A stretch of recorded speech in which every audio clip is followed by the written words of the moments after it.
Hello and welcome! In this video, we'll be reviewing the long short-term memory model. The recurrent neural network is a great tool for modeling sequential data, but there are a few issues that need to be addressed in order to use the model on a large scale. For example, recurrent nets are needed to keep track of states, which is computationally expensive.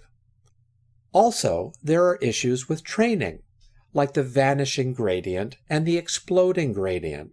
As a result, the RNN, or to be precise, the vanilla RNN, cannot learn long sequences very well. A popular method to solve these problems is a specific type of RNN, which is called the long short-term memory, or LSTM for short. LSTM maintains a strong gradient over many time steps. This means you can train an LSTM with relatively long sequences.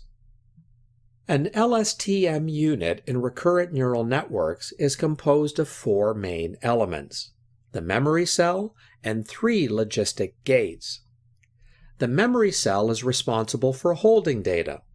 The write, read, and forget gates define the flow of data inside the LSTM. The write gate is responsible for writing data into the memory cell.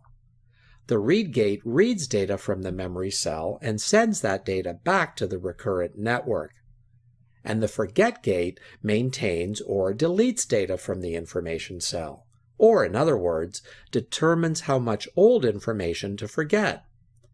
In fact, these gates are the operations in the LSTM that execute some function on a linear combination of the inputs to the network's previous hidden state, and previous output. I don't want you to dive into the details of how these gates interact with each other, but what is important here is that by manipulating these gates, a recurrent network is able to remember what it needs in a sequence and simply forget what is no longer useful. Now, let's look at the data flow in LSTM recurrent networks. So, let's see how data is passed through the network. In the first time step, the first element of the sequence is passed to the network. The LSTM unit uses the random initialized hidden state and output to produce the new hidden state and also the first step output. The LSTM then sends its output and hidden state to the net in the next time step, and the process continues for the next time steps.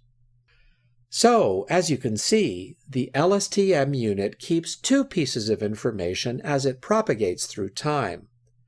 First, a hidden state, which is in fact the memory the LSTM accumulates using its gates through time, and second, the previous time step output.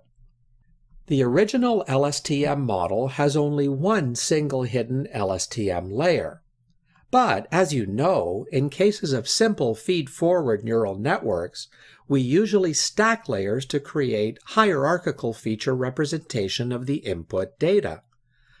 So, does this also apply to LSTMs? What if we want to have an RNN with stacked LSTM, for example, a two-layer LSTM? In this case, the output of the first layer will feed as the input to the second layer. Then, the second LSTM blends it with its own internal state to produce an output. Stacking an LSTM allows for greater model complexity. So, the second LSTM can create a more complex feature representation of the current input.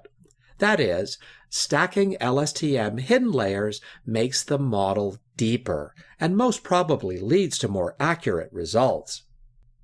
Now, let's see what happens during the training process.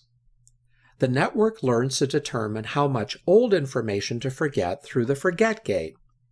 So the weights, denoted as WF, and biases, denoted as BF, will be learned through the training procedure. We also determine how much new information, called X, to incorporate through the input gate and its weights. We also calculate the new cell state based on the current and the previous internal state, so the network has to learn its corresponding weights and biases. Finally, we determine how much of our cell state we want to output an output gate. Basically, the network is learning the weights and biases used in each gate for each layer. By now, you should have a good understanding of the main ideas behind the LSTM. Thanks for watching.